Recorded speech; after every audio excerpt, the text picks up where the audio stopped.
Salam saudara-saudaraku sekalian dimanapun Anda berada. Mari kita lanjutkan pembahasan kita bacaan novel Keluarga Gerilya karya Pramudia Anantatur di episode yang kedua. Di episode yang kedua ini dengan judul Fajar Merah. Di saat Salamah dan Salami dan Fatimah dan Hasan, adik-adiknya tidur di balai besar. Di saat Amilah, emaknya, telah melamun dan berang-berangan dan tidur di meja. Di saat itulah Kopral Janimin dan kedua prajurit itu tiadalah jauh dari balai besar tempat tidur Salamah, Fatimah, Salami dan Hasan. Juga tak jauh dari balai kecil emaknya. Jarak antara kedua tempat itu hanya lebih kurang 40 km arah tenggara. Tak jauh, sama sekali tidak. Tapi mereka kedua belah pihak tak bisa kabar mengabari. Kedua prajurit itu berjaga di suatu pos penjagaan terdepan, di pinggir jalan besar, di bawah pohon besar. Keduanya melajani sepucuk senampan mesin water cooling. Malam yang gelap menyapu bentuk mereka. Hanya saja bintang yang rembang-rembang membayangkan tegak dan sikap mereka. Kedua prajurit itu sudah kenal betul pada tempat itu. Walaupun baru 2 jam tadi mereka sampai. Dulu berulang kali keduanya melalui tempat 2 jam tempat ini. Dulu di waktu aksi militer tak pernah disebut-sebut mulut orang. Kemudian setelah aksinya terjadi, 2 orang keduanya menyingkirkan diri bersama kesatuannya yang setengah kocar kacir. Beberapa ribu meter dari tempat itu, kadang-kadang mereka pun kembali lagi dan menyengat konflik situ. Tapi perundingan antara Indonesia dan Belanda menghasilkan nama-nama untuk mereka. Mereka dinamai prajurit kantong, nama yang lebih banyak merupakan hinaan. Tapi ada hendak dikata kalau pemerintahan sendiri mengesahkan nama itu. Dan karena kedua prajurit itu dinamai prajurit kantong juga, dengan sendirinya turut dijerahkan. Kedua kakak beradik itu termasuk prajurit yang sangat berpengalaman. Keduanya pernah juga turun dengan aksi pemadaman bentrokan komunis di Madiun dan berhasil. Sesudah itu mereka turun dengan gerakan barisan jauh. Kembali ke tempatnya dulu yang dinamai kantong, dan kini disinilah keduanya, di kantongnya, di sektornya yang dulu. Di sekitar daerah itu tenang saja, hampir-hampir selain terjepit marga satwa, tak ada suara dan bunyi lainnya. Sunyi sepi, sekalipun ada beberapa puluh prajurit berjaga 100 meter di depan mereka. Keadaan tetap tenang saja, dan di belakang keduanya berjaga pula satu seksi prajurit yang lengkap persenjataannya. Dan 2 kilometer lagi di belakang mereka, resimen sedang menyeberangkan 3-4 ribu keluarga gerilya dari jalan besar. 1 kilometer di kanan dan kiri keduanya berjaga 2 seksi. Demikian pula halnya dengan di buntut pasukan. Beberapa kilometer di belakang keluarga yang sedang diseberangkan itu sepi saja. Dan di tengah-tengah penjagaan besar itu diseberangkan juga staf resimen, alat-alat perlengkapan, bahan makanan, mesin, sampai pada dinamo dan pemancar radio serta obat-obatan. Kemudian terdengar suara Kopral Janimin berkata pada prajurit Kartiman, adiknya, "Keluarga ini menyusahkan orang saja," katanya. "Memang bangsa." Untuk prajurit Kartimin geram. "Apa yang tak berguna? Apa yang menyusahkan kita? Itulah yang dihadiahkan pada kita. Coba, apa sekarang? Pasukan kita tak bisa bergerak dengan gampang. Coba, nenek-nenek, kakek-kakek yang hampir mampus, bajing-bajingan yang tak usah lahir, semua dikirimkan. Dan kita kepayahan mengurusnya. Coba pikir, Kak Mimin, Jogja atau Purwokerto, sini belum lagi 900 km. 2 bulan hampir bangsa.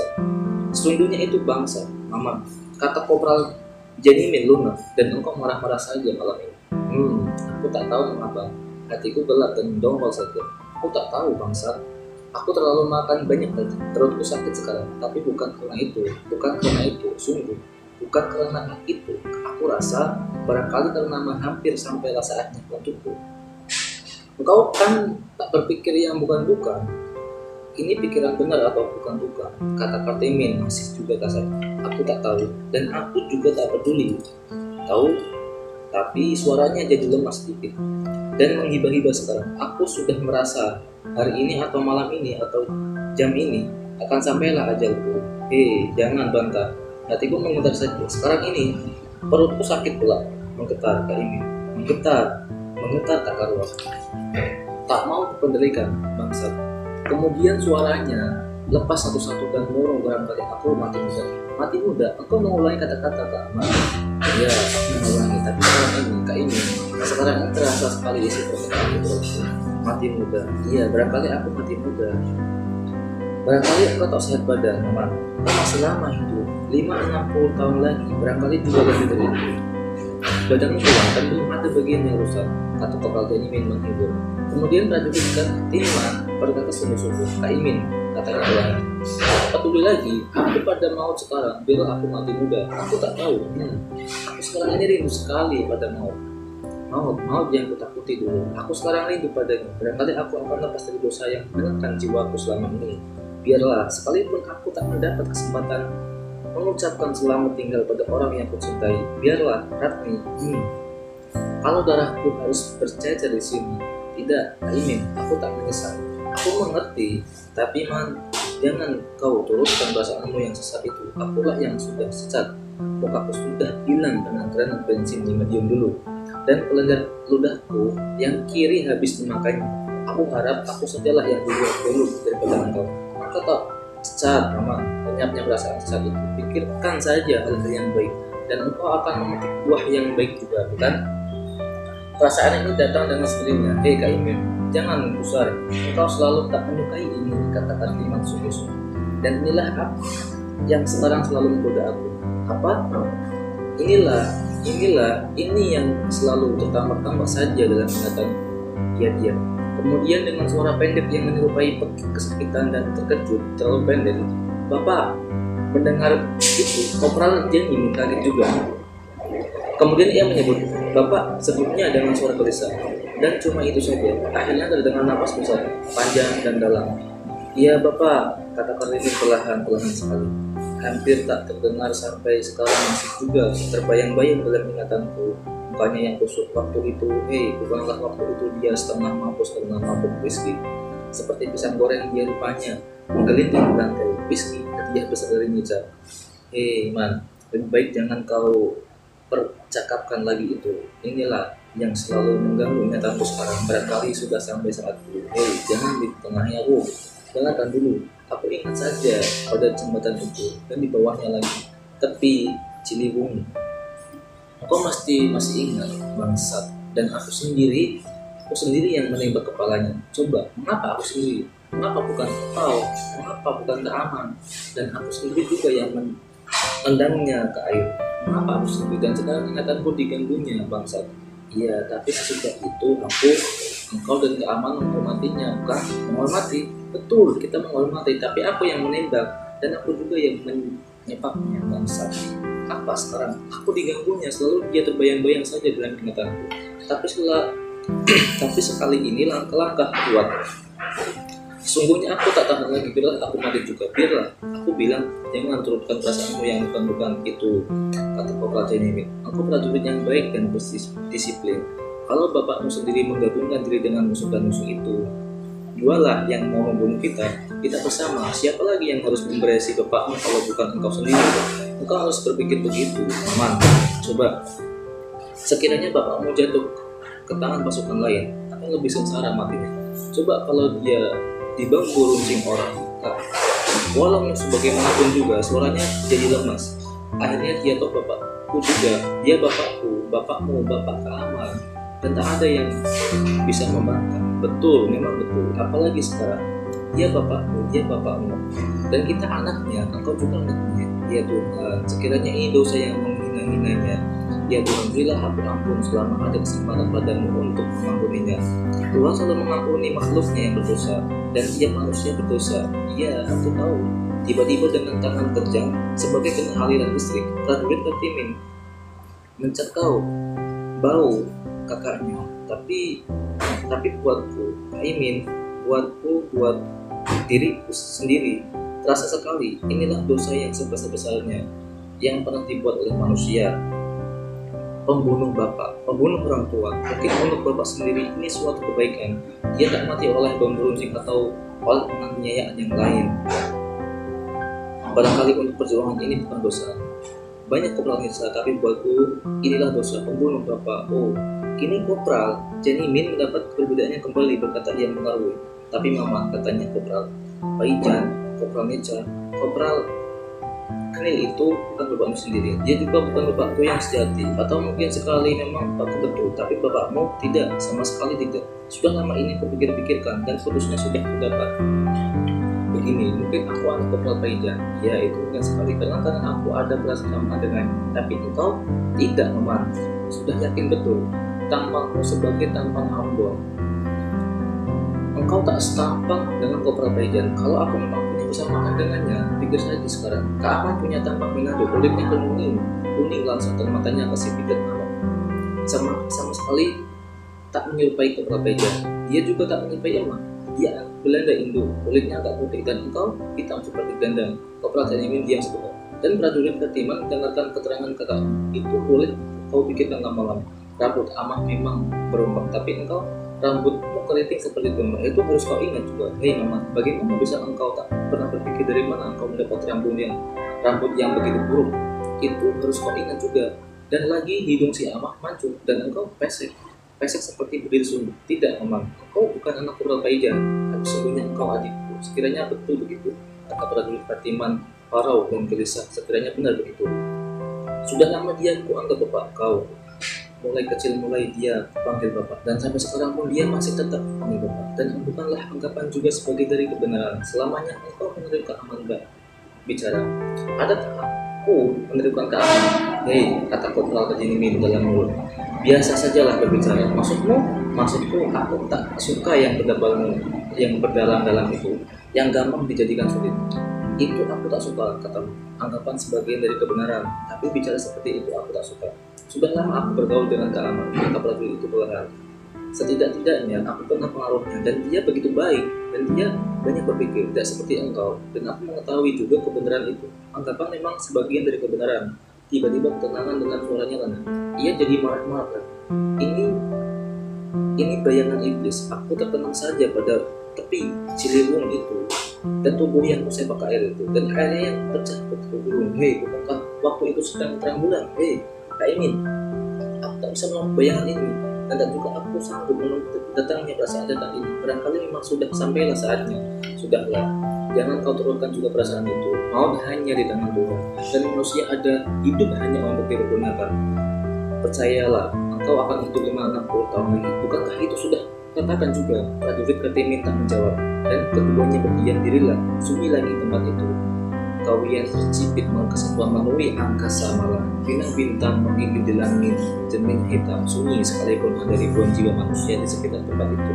1-2 kali terdengar aba-aba dari jauh yang dibawa oleh angin malam, dan kedua prajurit itu mengikuti pikirannya masing-masing.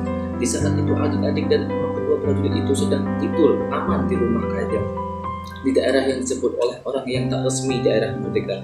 Juga bintang-bintang menggigil di atas kepala mereka. Iya, bintang-bintang yang itu juga.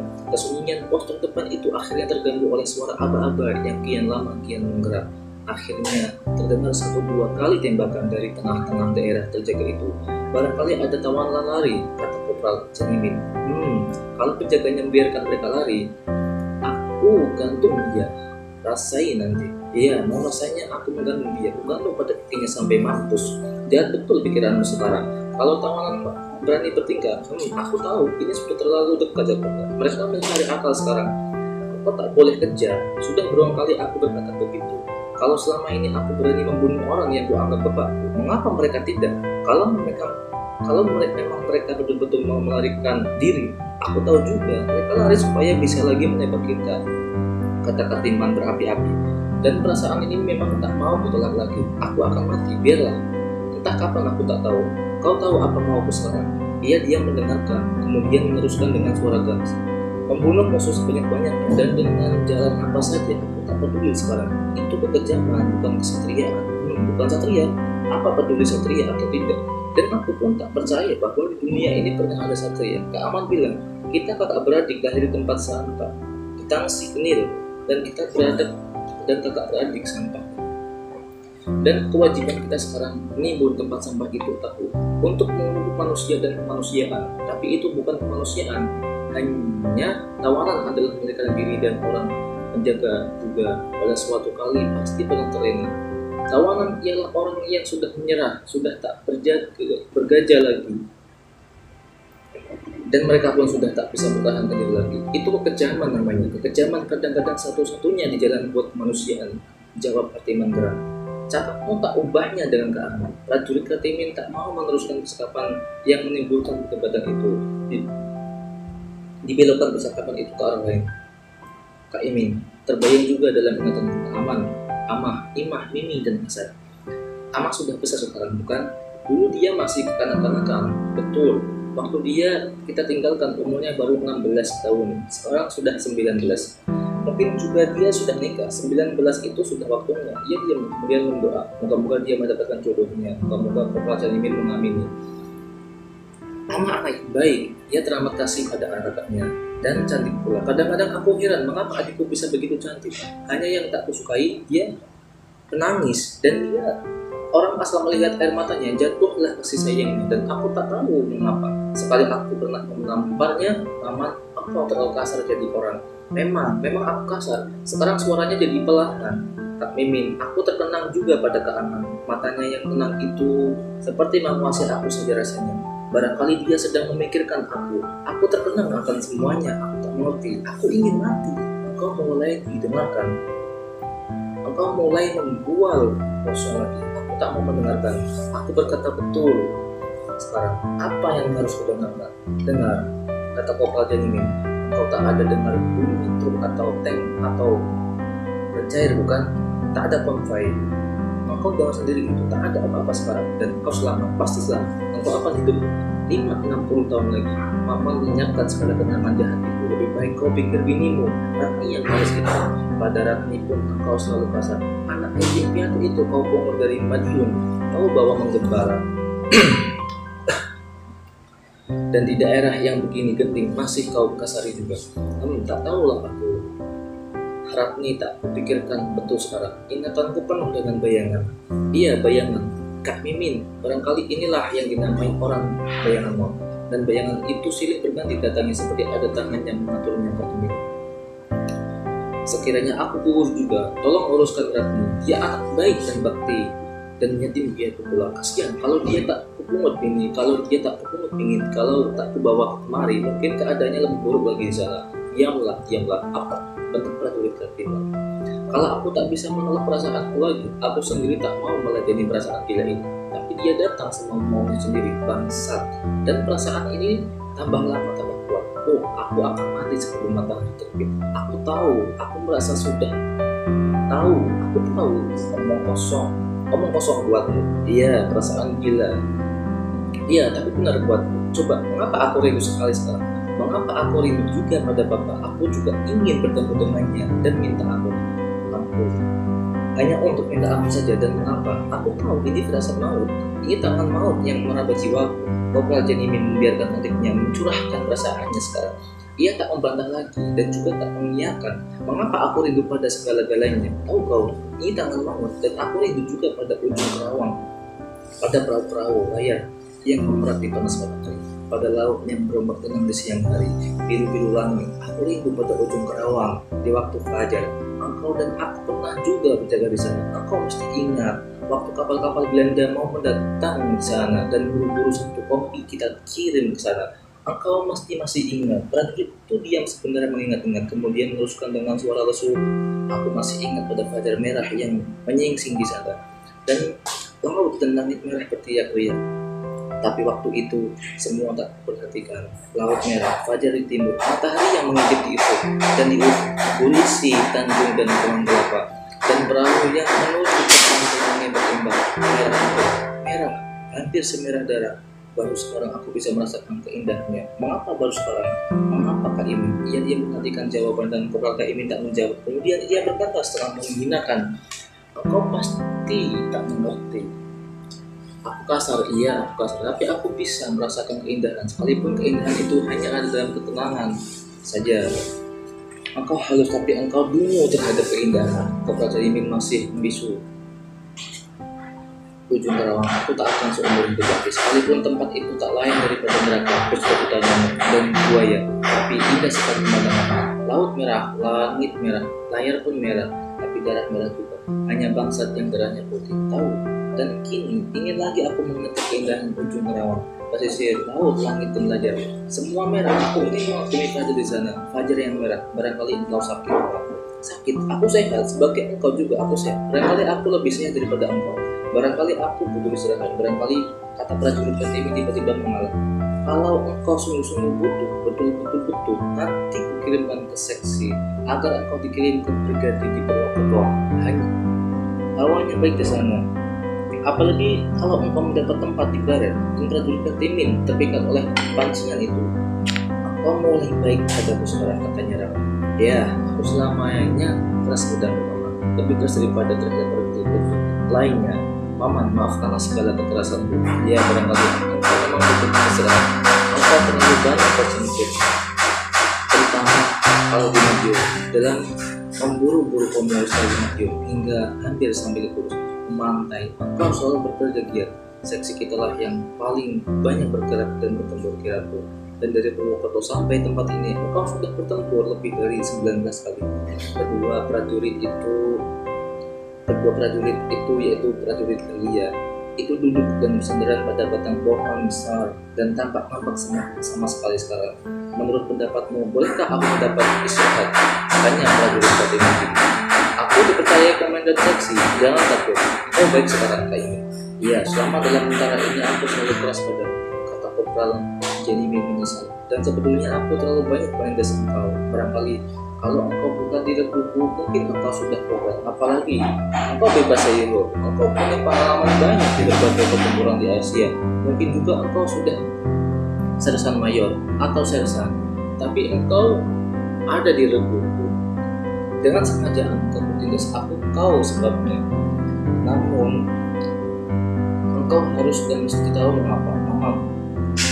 Supaya prajurit-prajurit lainnya tak banyak mulut. Dia diam sebentar dan terdengar tubuhnya mengeser mendekati adiknya. Ia diam sebentar dan terdengar duduknya menggeser mendekati adiknya. Paman, engkau mau memaafkan? Bukan? Prajurit Kartimin tak menjawab. Kemudian ia berkata seperti pada diri sendiri. Sebetulnya katanya pelan. Ingin sekali aku memegang seksi. Iya. Dan bila aku gugur sebagai komandan seksi, ada orang yang melepas tanda pangkatku dan engkaulah yang harus membawanya pulang ke Jakarta. Iya. Dan tanda pangkat itu engkau harus memasangnya di lemari kaca kita beserta gambarku. Engkau mesti mengerti. Ya, aku mengerti. Suatu tanda bahwa keluarga kita memang dengan sungguh hati berusaha menimbun kubangan sampah. Iya, tapi kata prajurit Kartimin itu kecewa. Pangkat itu tak juga aku miliki. Aku masih tetap prajurit kelas 1 sejak di Heigomola. Kemudian dia menghibur dirinya sendiri. Tapi biarlah, aku rela gugur dalam keadaan apapun juga. Biarlah. Mama, bila engkau toh harus gugur, engkau gugur dalam keadaan sempurna. Diam hanya sebentar. Tiba-tiba prajurit itu meledakkan perasaannya. Bangsat, makinnya keras.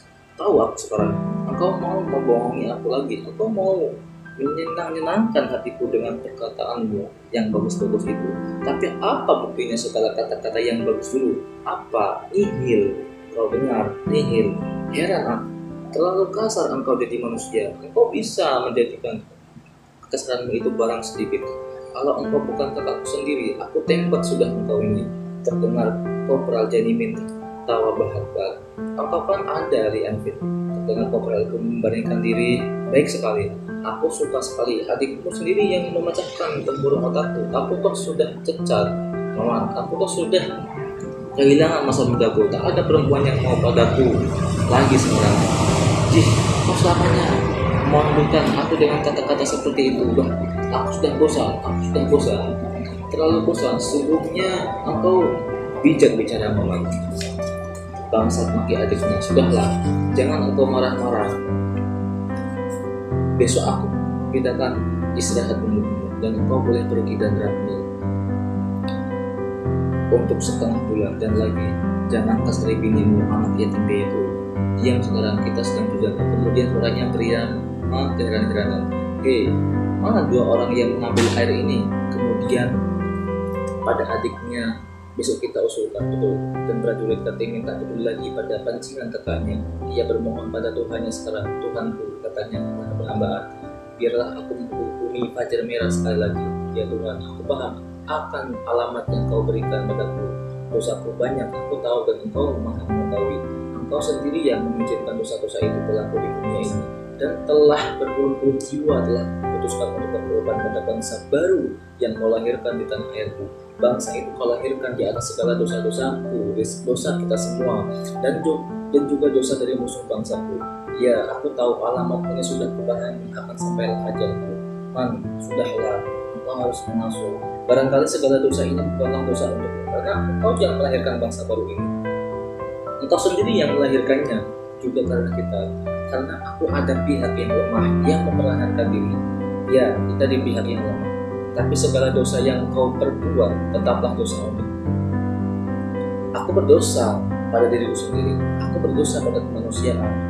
Aku berdosa kepada keluarga dari saudara musuh yang kutewaskan. Aku berdosa pada cinta mereka yang tak sampai. Paman, sabda Kepala dan Nimin kasihan.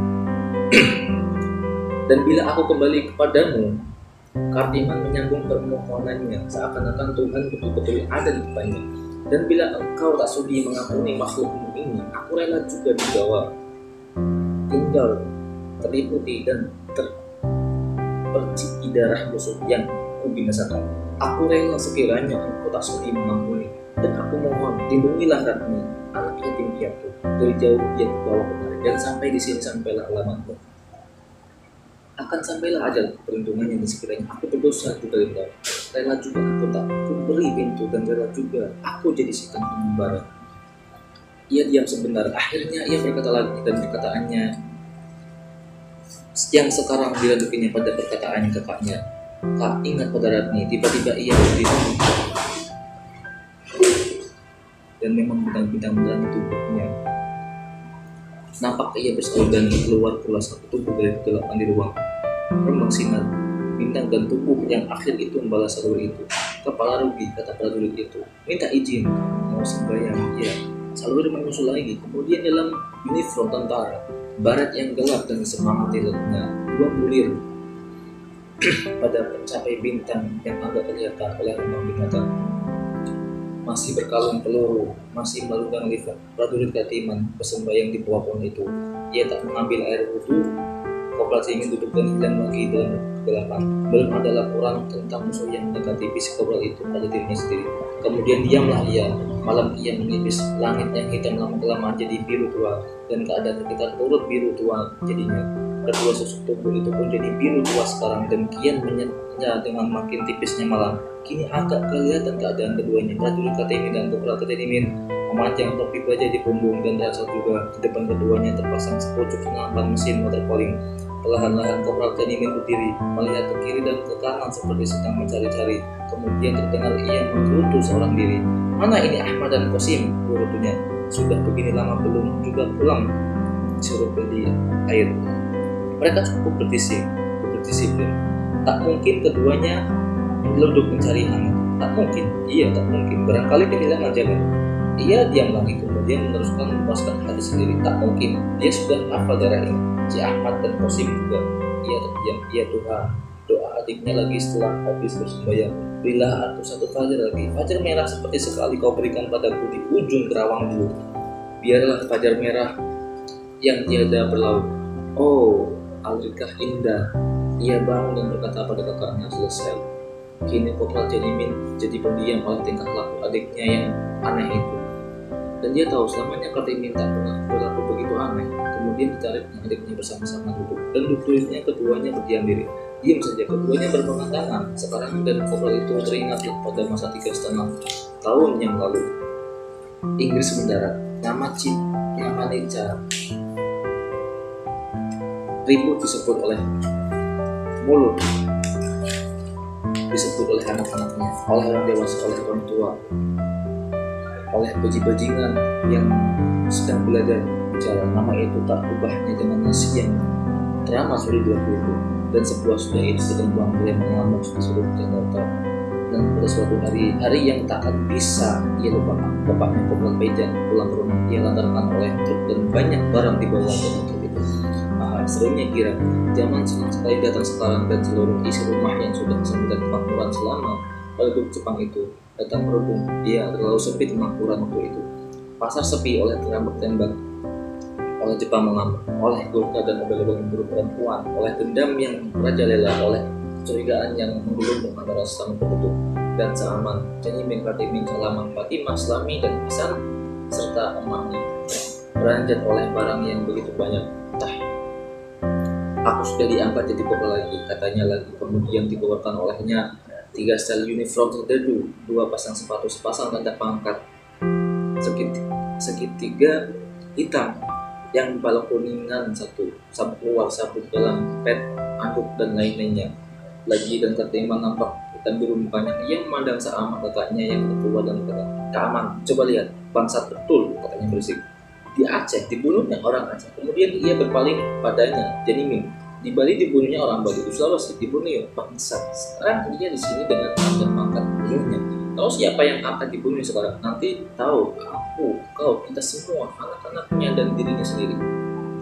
Ia mungkin berpikir. Fatimah juga, Saaman juga. Kemudian ketika-tikanya menjauh, dan akhirnya Saaman berselisih. Lebih baik kita singkirkan dia, bisiknya, kalau tidak seluruh. Kemudian ia memandang Ketimin, dan Ketimin mengangguk. Ia juga. Janimin kemudian tiga-tiganya memandang Paijan. Aku dianggap lagi. Kopral Paijan mabuk. Lihat ini, semua barang bagian Jepangku. Jangan harapkan apa-apa dari kata-kata Jepang itu. Di pandangannya muka anak-anaknya seorang demi seorang. Kemudian berkata lagi, pakaian dari Dulis, Sri Baginda Ratu, pakaian kebesaranku, tapi anak-anaknya tak gembira. Ia sendiri. Pertemuan sedang berpulang antara bangsa Indonesia dan bangsa Belanda dan Inggris, dan pertempuran dingin menyerupu dalam keluarga itu. Hasan, anak yang paling kecil yang baru berumur 5 tahun, kagum pada barang-barang itu. Mulutnya mencibirkan kejijikannya.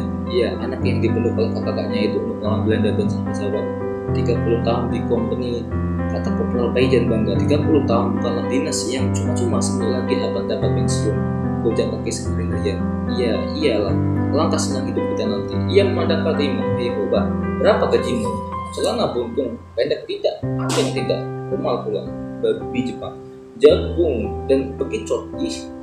Kemudian ia memandang padanya Janyimin. Peta, bah, hujan no Peta, engkau mesti menggigil berhadapan dengan bajingan-bajingan Aceh. Kau sudah dulu sepenggola, tahu? Kalau kau turut patroli di hutan-hutan Aceh, terbirit-birit buru-buru sundal-sundal Aceh, tahu? Apalagi kalau kau meniti bambu selembar pula. Peta. Kemudian ia memandang Saaman dan meneruskan hinaannya. Kau pegawai Jepang, gaji 90 dalam zaman korat karir. Ayo, tiga-tiganya besok aku dapur. Tekan serdadu, dapat pakaian dinas dari Sri Baginda Ratu. Jangan khawatir, kita semua akan hidup senang. Tentara kerajaan sudah datang, company sudah datang, kita semua mesti hidup senang. Dan gaji sewaktu zaman Jepang akan dibayar berapa puluh ribu, hitung sendiri. Kenang-kenangan itu mati. 2 orang prajurit datang membawa sekaleng air berganti-ganti. Kedua kakak beradik itu minum dan mengisi pas masing-masing. Setelah itu air dituangkan ke dalam bumbang senampan mesin, dan di atas penimpinan masih juga gemetar dan lembut, dan langit jadi biru bening, kini sangat bening. Pak, Mat, kau tahu terlalu lama pergi, ditahan di batalion. Peringatan yang harus diteruskan ke depan. Pak, ia bersih. Ada terima berita oleh batalion dari penyelidik CMM, Korps Polisi Militer. Apa katanya? Berita radio telepon. Kira-kira setengah jam lagi akan datang konferensi dari Jakarta lewat. Ia diam, nampaknya terengah-engah. Selesai, katanya lagi. Ya, kita tunggu di sini. Kita harap ada langsung mampir, kata bosnya. Mama, sabuk Kopral Janimin. Ya, teruskan ke pasukannya depan, kata Janimin merintah dan semampan mesin dapat 30 meter. Akan disampaikan kira-kira setengah jam lagi akan datang konferensi dari Jakarta. Semampan mesin Kopral Janimin disindarkan 30 meter ke kanan jalan. Selesai, ia berangkat. Prajurit Kartimin memperbaiki letak Lee Enfield-nya. Kemudian ia hilang. Ia dari pemandangan sama-sama itu. Hai Kosim, panggil Kopral Janimin. Adakah masuk di akal? Adakah orang yang akan gugur kelihatan tanda-tandanya? Atau merasa sebelumnya? Kadang-kadang jarang sekali Yusuf prajurit Ahmad menyusulkan suaranya. Waktu mau mati, Bapak ingat, bukan? Yusuf peranakan Cina Depok. Maksudmu yang ketembak mati waktu main-main sama gua? Itu dia, kata Ahmad. Yang sipit itu, dia itu ada juga tanda-tandanya waktu hampir mati. Sebenarnya dia murung, sebenarnya dia bergembira seperti pemuda terbalas cinta pertamanya. Sebentar lagi murung sambil menyanyikan lagu Selamat Tinggal Ibunda Lamat-Lamat. Kemudian dia mati konyol tertembak waktu bercanda. Dan Diran sama Kosim. Diran dari batalion Mustafa maksudmu? Iya Pak, sebelum gugur dia jadi pendiam. Dalam sehari sebelum gugur itu sepatah pun ia mengeluarkan suara. Di depan umum dia makan diam-diam saja, cabai rawit kepal dia habiskan. Dan kalau ada orang yang mau mendekat mengganggu, mau mengajak bercanda, dia menjatuhkan. Barangkali ada tanda-tanda lain yang pernah kau jumpai. Marah-marah saja umumnya. Aku sendiri tak pernah perhatikan. Adakah alamat seperti itu? Diam sebentar, kemudian terdengar. Ada juga seperti Ahmad si Karim marah-marah saja sebelum itu. Karim, maksudmu si Karim telegrafis resimen? Iya, ingat aku.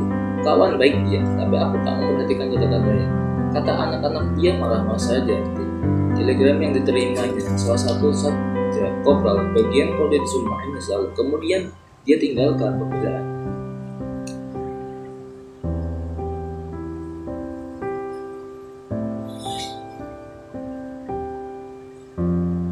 Tak sempat bicara, maklum dia sedang tidur. Kemudian ketenangan itu pecah. Mengapa Bapak tanya begitu? Tanya bos. Tak apa-apa, kita akan selamat terus pasti sama Muhammad. Sebab kita selamanya di pihak penyerang bila musuh sedang lalai, dan kita selamanya lari bila musuh menyerang. Kita selamat terus sampai di Tanjung Priok nanti. Moga-moga terkabul. Mengapa Bapak tanya begitu? Percakapan amati lagi. Kini perasaan takut menggulung kepribadian pemuda itu. Tiba-tiba ia takut pada mati. Ia jadi ngeri. Kembali matanya ditutupinya. Badannya tak bergerak dan terbayang dalam kepalanya. Dada yang mengandung nafas, mulut ternama sedikit. Darah mata redup dan kabur. Akhir manusia. Dan terbayang juga oleh prajurit Kartimin, adiknya lah yang demikian. Lepaslah ia dari gulungan perasaan waktu prajurit Kartiman datang dan melaporkan kewajibannya yang telah ditunaikan.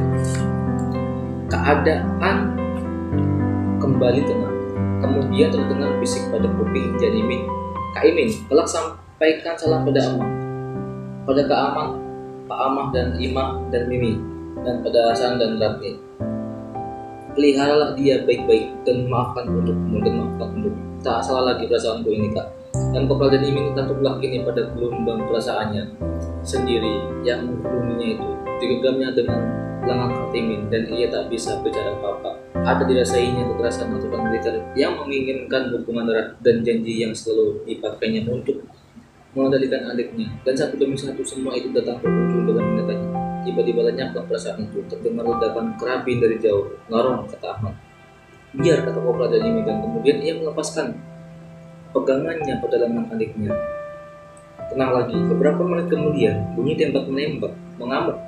Juga rentetan senjata otomatik dan ledakan granat, dan keempat prajurit anggota regu senapan mesin itu mendengarkan keributan itu dengan diam-diam. Akhirnya mereka pulang kenangan dalam bayangan Kopral dan Imin. Engkau harus tekat sedadu, kata bapaknya. Kompani butuh sedadu buat yang selalu. Tapi sang tak menjawab. Engkau jangan pura-pura pilu, dan engkau juga. Telunjuknya budingkan dan ia Janimin mengangguk. Kemudian telunjuknya berpindah pada Kartimin. Kau juga, katanya lagi. Kartimin, pemuda penaik darah itu kehilangan sabarnya. Dipukulnya meja dengan kepalan hingga barang-barang militer di atas meja itu mengeras kepala. Kau boleh jadi Kopral sampai mampus, sarungnya keren. Kemudian ia lari masuk ke kamar dan mengurung diri. Dalam keadaan mabuk, Kopral kali itu memburu, tapi ia tak bisa masuk ke kamar. Ditendang-tendangnya pintu kamar itu Saman dan ia sendiri menjabarkan bapaknya. Paman, teriak Baidan, anak kuda, kau mau jadi pelopor juga? Tunggu, anakku yang baik, kau mau beresi bapakmu sendiri. Tunggu kawan, aku bisa angkat engkau ke batalion. Tahu, aku suruh renjang kau sana. Kemudian ia sendiri menarik bapaknya dari pintu itu. Pak, ia berkata, Jangan berkata begitu keras. Sini-sini daerah pemuda. Ingat, kalau tak tahu kendalikan mulutmu, rasai sendiri nanti. Tahu pasukan pemburu singa akan binasakan kita. Dan Saman yang sudah pucat pasti mendengar ancaman bapaknya pada Kartini itu segera menutup mulut bapaknya dengan tangannya. Ia terlalu ketakutan. Ia takut kalau barisan pemuda tiba-tiba datang dan tak mau percaya lagi padanya. Dan dibinasalkanlah seluruh keluarga itu, juga adik-adiknya yang masih kecil yang disayanginya. Memang betul kata Mimin, Pak. Kata Saaman dan Kopral Paijan yang membantu. Tarikan tangan Cenimin dan kakaknya pun tak dibantahnya. Ia membiarkan dirinya dibawa lagi ke depan. Nanti si Maman mau juga tekan dulu. Ia Cenimin berkata bermanis-manis, "Hei, semua harus tekan dulu. Aku sendiri sudah. Engkau harus aman. Dan Mimin, engkau juga. Dan Maman juga. Dan kita pindah saja ke Tangsi." Dan mukanya sampai merah padam oleh whisky. Tentu kata Sam. Dengan segala renang hati, dan bapak sudah dinas begitu lama, 30 tahun tidak sebentar pensiun. Goyang kaki, Pepe. Goyang kaki, seru Saaman menyenangkan. Pepe, dari minum whisky. Buse, minum whisky lagi. Whisky, pensiun. Buse, Aceh sudah kalah. Jepang sudah kalah. Buse, whisky dan taksi. Buse, seru amat. Buse, ia Cenimin menyusulkan suaranya. Buse, pensiun, taksi. Kopral bukan pangkat sembarangan dan oleh kesukaannya mukanya lebih merah lagi. Selama Fatimah, Salami, dan Hasan mulai menyingkirkan dan memandangkan bapaknya dengan kejijikannya tergambar pada paras mereka. Tapi mereka tak berani mendekat. Pensiun, seru Kopral Paijan sekali lagi, seakan-akan kata itu mengandung mujiat. Dan dengan mata berapi-api dipandanginya Saaman yang bisa menyenangkan hatinya. Empat juga tegak serdadu katanya. Saaman mengangguk, tentu saja katanya. Hahaha. Tertawa Kopral Kenili itu dan mulutnya mengangga lebar. Dan nampaklah gigi kuningnya. Kita semua melindungkan diri di bawah mahkota Huse. Whisky, tuangkan whisky seseloki lagi. Saaman menuangkan whisky di gelas dapur penuh-penuh dan tuangkan minuman keras itu mulut bapaknya. Habis sampai di dasarnya, dan Kopral Kenil yang sudah dinas 30 tahun itu menekuk dengan rakusnya dengan tegukan besar-besar pula. Pensiun BP serunya yang Sri Baginda Ratu masih saja. Panjang usia Sri Baginda Ratu. Engkau semua mesti tekan sendiri. Suaranya yang gerakannya kian lama. Sama Cenimin, Katimin, Salamah, Fatimah, Salami, dan Hasan. Amilah juga. Huse. Dan kelemahan lebih menguasai dirinya lagi. Tegannya mulai seru-seru. Kemudian ia tergojong-gojong jatuh di lantai. Hampir-hampir ia tak bergerak lagi. Seluruh isi rumah tak ada yang menolongnya. Dibiarkan Kopral Paijan menikmati puncak kedaannya. Kemudian muntahlah dari mulutnya nasi coklat, daging, kue berbagai macam, whisky dengan baunya, karunia besar dari Sri Baginda Ratu. BP, pensiun, Buse, seru Kopral Kenil itu pelan tak berdaya. Tiba-tiba kenang-kenangannya Kopral Cenimin mati. Terdengar sepantun suara di belakangnya. Kurang ajar, aku menyerapi tai kerbau. Sekali lagi itu disusul oleh ketawa bahagia. Mati lagi suara itu, dan pagi kian mendekat. Cenimin mengeluh dalam. Kopral Paijan menggelinting di lantai. Kemudian yang tertidur setelah memuntahkan karunia Sri Baginda Ratu. Malam datang. Dua kali lagi Saaman menuangkan whisky ke mulut hamba ratu yang setia itu. Akhirnya ia dan Saaman dan Kartini buahnya ke tepi Ciliwung di bawah jembatan. Hari terang bulan dan saksi tidak ada selain dalam sendiri. Paijan mabok oleh whisky baru dan Kartini menembaknya dengan cocap kuda pada kelepanya. Kemudian bangkai itu disempaknya ke air. Akhirnya Saaman bersih. Bapak sudah jadi manusia sejati sekali, sudah jadi mayit dia. Mari kita hormati ia dan Kartini dan Saaman bukan tak bergerak persis seperti hamba Nippon menyembah istana Tenno. Bapak meninggal dalam keadaan mabuk, dalam keadaan senang, dan tak ada alasan bagi kita untuk bersedih hati. Ketika Kak Pradi itu pun pulanglah dan mati lagi kenangan itu. Ada terdengar keterun mobil dari jauh. Siap, kata Komandan Cenimin memberikan konvoi. Keempat prajurit dari regu senampan mesin itu memperbaiki tiarapnya. Kartini sebagai pengawal sarapan senampan mesin membuka kunci lift and seatnya, dan Kopral Cenimin melayani metraliurnya. Ahmad dan Kosim mengurus peluru. Kak Mimin, jangan lupa semua setelah aku sampaikan, dan ratnya rupa-rupanya aku tak hidup lagi sampai fajar. Baik juga. Tak ada suara menyambut, hanya deru lemah dari konvoi yang mau lewat mengisi kenangan malam kemudian. Man, aku dengar bunyi Tembak tank bensinnya. Aku yang menyapu mesin dan isinya. Ya, sunyi lagi. Terus mobil kian mendekat. Kemudian menembak mengamuk di nyaman yang paling depan. Kepala konvoi mulai diserang. Tampak dari lentranya cuma satu truk yang ada di depan saja yang menekan menutup mesin-mesinnya. Penjagaan terdekat dilewatinya truk-truk lain. Kacau balau berbalik keluar. Jadi memuntahkan peluru dan Kartimin juga, dan api bersemburan dan peluru bertebaran seperti percikan kilat, dan mobil yang dilarikan itu menyemburkan peluru balasannya. Hanya 5 detik kemudian nampak mobil itu terbakar, menumpuk tanggul sawah, mesinnya mati dan akhirnya berhenti di seberang jalan. Tembak menembak terus menggila dan kebakaran pada truk itu kian melebar, dan teranglah keadaan penting itu. Akhirnya terdengar bunyi berdetak di sampingnya. Kartimin dan menembak lagi. Kak, pernah Kopral Tanimin berhenti menembak. Aku tak dapat fajar baru, fajar merah. Tembakan dari seberang pun matilah. Ahmad, suruh Kopral Tanimin. Kosim, suruh meriah bangsat-bangsat itu. Kalau tak mau pecahi kepalanya, ambil the envelope Maman. Kedua orang itu hilang dan Janimin menghampiri adiknya. Bau amis mengawang di udara. Tembak menembak di pejayangan paling depan mengiang. Kebakaran di seberang jalan kian menjadi-jadi. Adikku, mana yang kena? Tak terjawab, hanya nafas gelisah di tengah-tengah menjauh. Gelisah kedua kakak politik itu berhadapan, dan di antara keduanya kekuasaan Allah. Sekarang tembak menembak di penjagaan terdepan mengundur. Terdengar pekik tinggi dari seberang jalan. Tangan. Kemudian musuh pekik kekuatan dan putus asa dari manusia yang terjepit oleh bahaya maut. Katakan, terdengar ancaman sekali lagi. Pak, terdengar teriak mau. Kopral Janimin berteriak dengan tangan corongkan pada mulutnya. Bawa kemari. Merdeka, merdeka. Peluk maut dari jauh. Api yang membakar truk yang menjadi-jadi. Kelihatan 6 orang mengangkat tangan tinggi-tinggi menuju ke tempat kopral itu. Allahu Akbar, sebut Janimin. Ia tunduk menepuri adiknya. Sebut Maman, sebut Allahu Akbar, Tuhan Maha Besar. Tak bersaut, hanya nafas gelisah. Ayo cepat, susul suara yang membentak-bentak dari seberang jalan. Cepat, pecahkan kepalamu kalau banyak tingkah. Dan 6 orang tawanan itu maju cepat. Di belakangnya mengiringkan Ahmad dengan Lee Enfield tersedia, dan di belakangnya lagi Kosim mengangkut senjata rampasan. Fajar merah tidak ada. Lalu prajurit Kartimin memimpi menyebut Maman. Allahu Akbar, Allah Maha Besar. Tak bersaut, hanya nafas gelisah juga terdengar. Kemudian Kopral Janimin menyobeki bajunya dan menghebat lubang di dada kakinya. Fajar merah, suara yang terputus-putus. Ya, Fajar sedang merah sekarang, bisik Janimin. Ratni, kau anak baik. Ya, Ratni selalu sedia kabar. Mimin, mana kamu? Ini adikku. Dan dirabanya muka adiknya yang pucuk oleh keringat. Sebut Maman adikku, sebut Allahu Akbar, Allah Maha Besar. Oh, dan dirangkulnya leher adiknya. Adikku, moga-moga engkau diampuni oleh Tuhan. Sebutlah adikku, sebutlah Allahu Akbar, sebut adikku. Tapi kekuasaan alam lebih kuasa daripada pelukan manusia. Mukamu, mana mukamu? Ini Allahu Akbar, sebut adikku. Engkau pahlawan, sebut.